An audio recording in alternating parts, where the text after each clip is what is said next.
Hey again, everybody. This is David with socialexpression.net. Got a video today answering a question from a subscriber, Mr. Non-Duality in Science. And actually, I am going to break this question into two videos because he's actually asking about two different things, sort of related, but I figured it was best to break it into two videos. So I'm going to answer I'm going to read the question in entirety, and then I'm going to answer the first part of the question, and then the second part in the other video. So here we go. Question from Non-Duality in Science. Hey, I'd be interested in a video talking about how you've changed since starting Dr. Richard's program. What benefits you've had, etc. I've had trouble in the past talking to and being myself around girls I'm attracted to. I'm positive I can overcome the other aspects of my social anxiety with Dr. Richard's program, as I've already seen progress in these areas. But my difficulty being myself around girls is probably on the top of my anxiety hierarchy, and I haven't really seen any progress with that yet. I'm only at week 3 though. The fighting paradox. Thanks. So first of all, congrats on what you're saying is you're making great progress after week 3. Pretty exciting, huh? It took me longer to start to see real progress, but fighting paradox is a good one. Just to mention, for those of you who don't know, he's talking about the program by Dr. Thomas Richards from socialanxietyinstitute.org.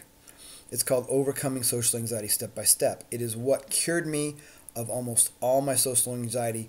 I did supplement with some other practices I did on my own, and I continue to support myself doing certain practices daily, although they are not necessarily cognitive behavioral therapy related. Okay, I just want to put that in there.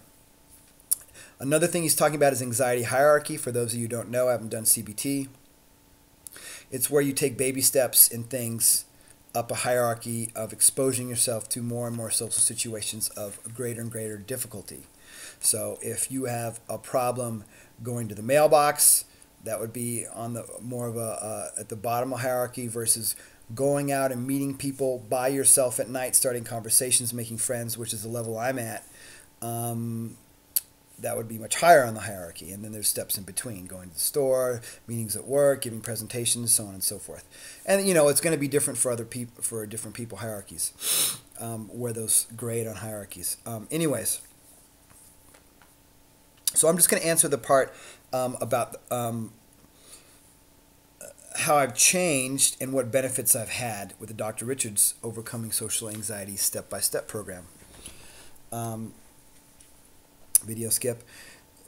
So basically, I just wrote a blog post on this coming out on Monday the 28th of November here.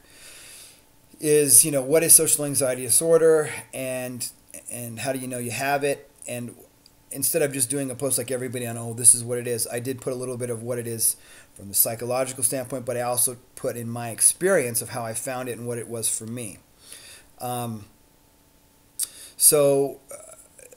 I talk about how I had it for at least 15 years, and I probably actively started working on it when I was about 25. I'm 36 now. I remember the night very distinctly where I was just so angry, and I was in the downtown Denver, and I was like, why? I was just stomping on the ground and stuff. And back then, I didn't call it social anxiety. I didn't know what it was. I just knew I had problems being social. I was socially awkward. I was kind of a social freak, however you want to say it. Oh, I remember this really cute girl was being really nice to me, and I was just so, and she was like, what's up with this guy?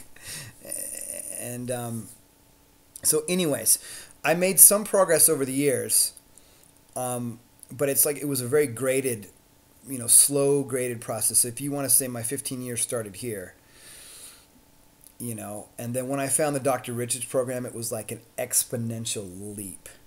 Exponential. I'm not joking, okay?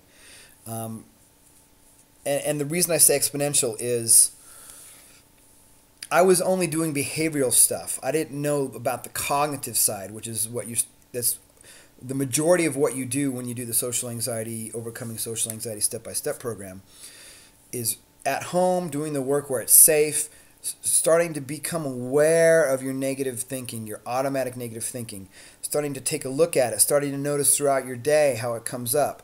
Once you become aware of it, then you start to fight it. You start to do it with a stop statement, and then doing affirmations on self-acceptance, rational conditional statements, reading the handouts in slow talk. All these things you're going to get into in the program, which are really fantastic.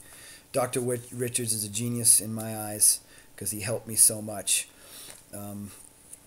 And so basically exponential to where I have another video, symptoms of social anxiety, and I like to personalize everything so you're not just getting, well, these are the symptoms of social anxiety. I like to talk about my experience, and I encourage you to talk about your experience. So I talk about how I overcame blushing on my own somehow. I got enough confidence, some or wherewithal to overcome that.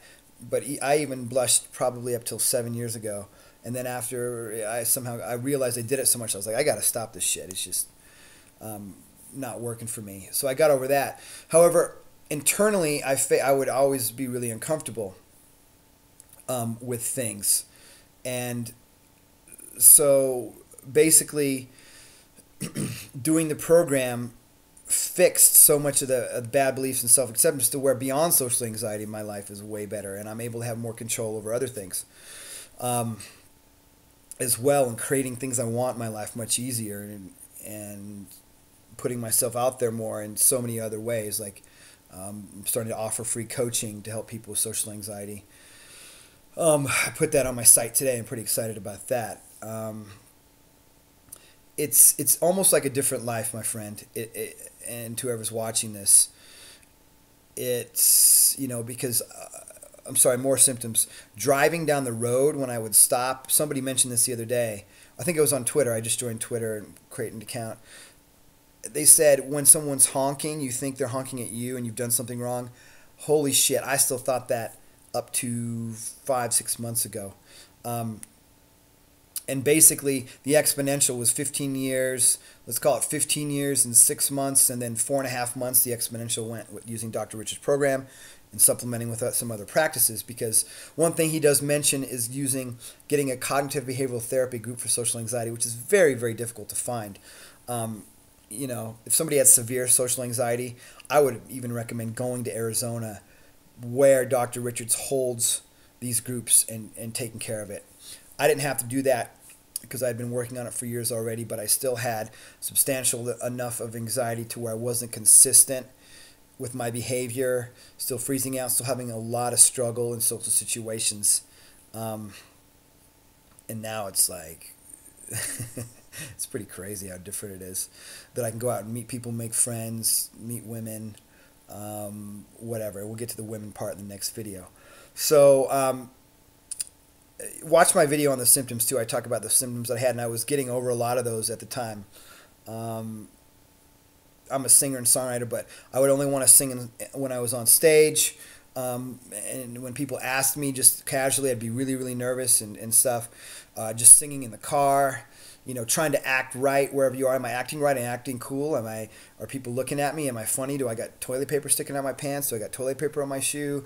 Did I just move my arm a funny way? I mean, I had all this crap going on, and now it's totally obliterated. So those are the benefits, man. A totally different life, free of social anxiety and socially expressive, which is why I have socialexpression.net.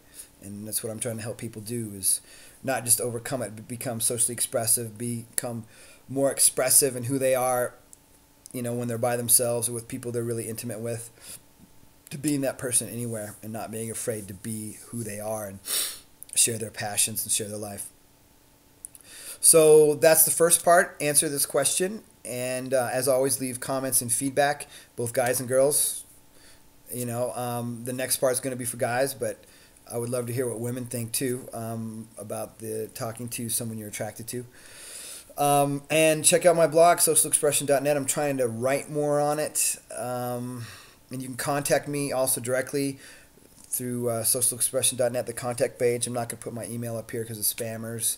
They are insidious bastards and try to harvest emails any way they can. So if you want to get in touch with me or through the channel, however you want to do it. And please, please send more requests for videos. I love requests. It's so fun for me to do this for you guys. I love doing it, and I hope this video helps you on your journey to overcoming social anxiety. Thanks for the question, and I will answer the question on attractive women in the next part.